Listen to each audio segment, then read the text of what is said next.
Hello and welcome back. In this module, we'll discuss job analysis. Job analysis, as you will read in the textbook, has a lengthy definition. However, if we put it in the simplest terms, it is the process of figuring out what a job is. So why do we need to figure out what a job is? Why do we need to conduct job analysis?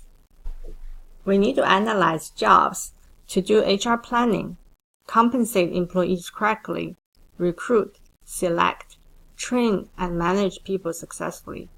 Job analysis is the basis of almost everything that HR does. We can say that all the HR activities pictured here rely on a proper job analysis. Job analysis is the cornerstone of human resource management, and all the other HR functions we discuss later in the semester rest upon job analysis. One of the most immediate reasons that we do job analysis is to develop job descriptions. For example, if you have a new position in your company and you need to look for a qualified employee to fill this position, you probably need a job description to know what the qualifications you're looking for and describe this job to the applicants. So you need job analysis to develop job descriptions. The job descriptions is one of the immediate outcomes of a job analysis.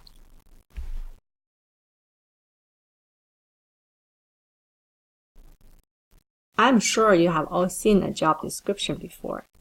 You often see job descriptions in job advertisements. Here is an example of a job description for a college professor.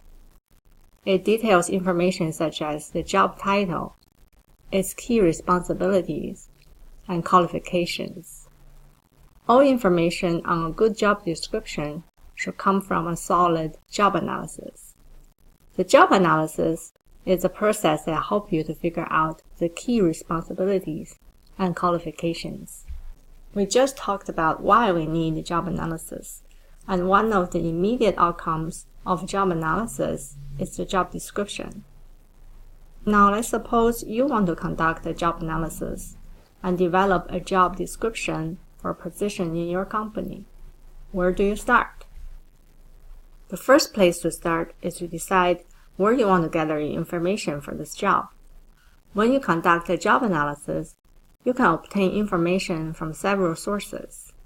One free and authoritative source is the ONET, which stands for the Occupational Information Network.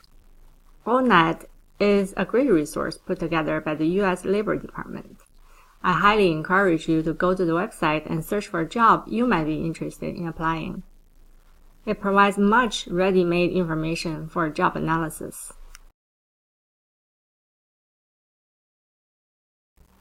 Some key methods for job analysis are listed here. We'll touch on a few to give you some idea of the advantages and disadvantages of these methods. The one I will talk about are in bold fonts: questionnaires, observations, and subject matter experts. First, you can use questionnaires to conduct a job analysis. There are many existing questionnaires you can use for employees to fill out. Here is a simplified example on the left.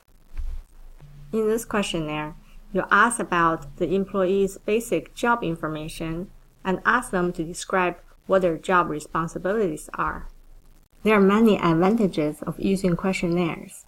It's a quick way to gather information, has a low cost, and you don't need any trained personnel to conduct the questionnaire. You can simply hand them out in pencil and paper or conduct them online. However, at the same time, there are disadvantages.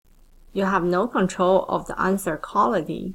It may be difficult to interpret the responses, and the response rate can be low. Employees even may leave the answers blank if they don't want to participate. Another method to conduct a job analysis is to observe your employees. Using this method, you will shadow the employee and write down the tasks they performed during a typical day.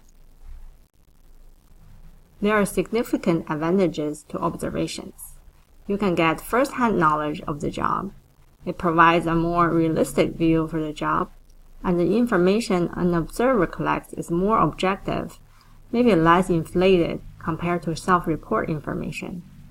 For example, the employee might think his job is the most important job in the organization, but an observer can be more realistic in that judgment. However, this method requires a trained observer, is more time-consuming, and the observer may be too intrusive to the employee being observed.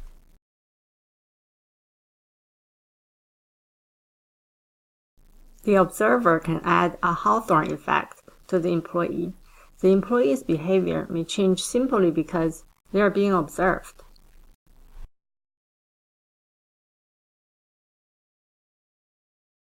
Lastly, let's talk about using subject matter experts for job analysis.